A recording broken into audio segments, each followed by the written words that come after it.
Welcome to Everything Explained. I'm your host, and today we're taking a big, bright tour of the internet and how it reshaped life on this planet. If you think of society as a complex machine, the internet is a kind of global switchboard, turning on new ways of thinking, working, and relating to each other. It didn't replace human traits, curiosity, courage, generosity, but it gave those traits more reach and more speed than ever before. To understand the impact, start with how we talk to each other.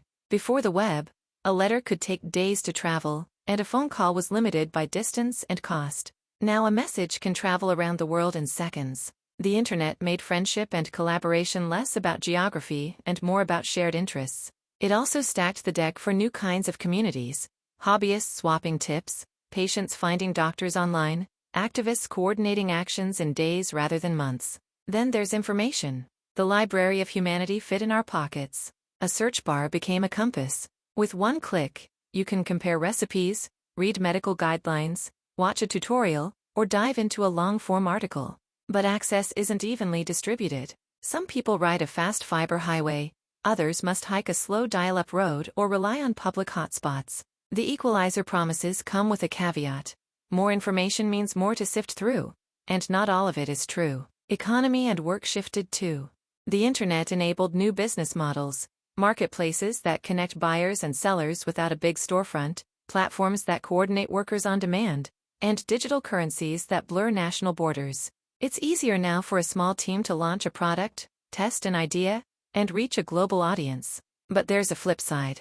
Job security and benefits often lag behind platform growth, and workers can face unpredictable schedules and bargaining power.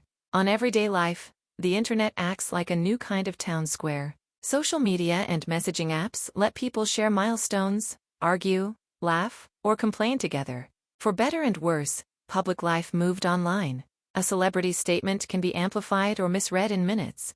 A grassroots campaign can mobilize millions in days. We've learned to measure influence not by the size of a town, but by the size of a digital crowd, and that has changed how leaders think about legitimacy and feedback. Culture and creativity thrived in this connected space. Remixes, fan communities, and online tutorials turn creative work into a collaborative process. If you've ever learned a song on a video, or modded a game with others, you felt the power of shared invention. At the same time, distribution moved from a few gatekeepers to many platforms, which reshapes what counts as art, what gets funded, and how artists reach audiences. Education leapt forward too. Courses that used to require a campus and a calendar can now happen anywhere at any time. The web opened doors to adult learners, people in remote areas, and those who couldn't afford traditional schooling. But it also raised questions about quality, accreditation, and the cost of devices and connectivity. In many places, though, a classroom online is becoming another seat in the library. Privacy and trust rose as big issues. We trade data for services, often without realizing what that means. Governments and companies collect fingerprints of our online lives, which can improve services but also threaten rights if misused. The era taught us to ask hard questions. Who owns this data? Who can see it? And how can we hold institutions accountable when things go wrong? It's not about banning technology, it's about building guardrails that keep people safe and respected. Equality and the digital divide show us the other side. Some communities leap ahead with good networks and devices. Others are left behind, widening gaps in education, health, and opportunity. The internet is a tool that can lift people up or push them into a corner, depending on policy choices, investment, and local realities. A healthy digital society needs affordable access, digital literacy, and protections that reflect a rapidly changing landscape. Finally, the internet has pressed institutions to adapt. Newsrooms, schools, and governments learn to communicate at scale, to verify facts quickly, and to respond to emergencies in real time.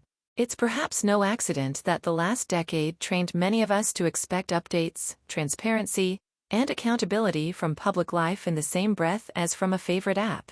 So what does all this mean for you and me? It means the internet isn't a distant invention, but a living system that touches almost every choice we make: how we work, learn, love, and govern ourselves. It's a tool for connection with both visible benefits and hidden risks. If we can steer it with curiosity, care, and collaboration, we can shape a future where more people have more power to build the life they want. Let's treat this network as a shared human project, learning how to listen as well as we broadcast, and building a world where the internet serves everyone.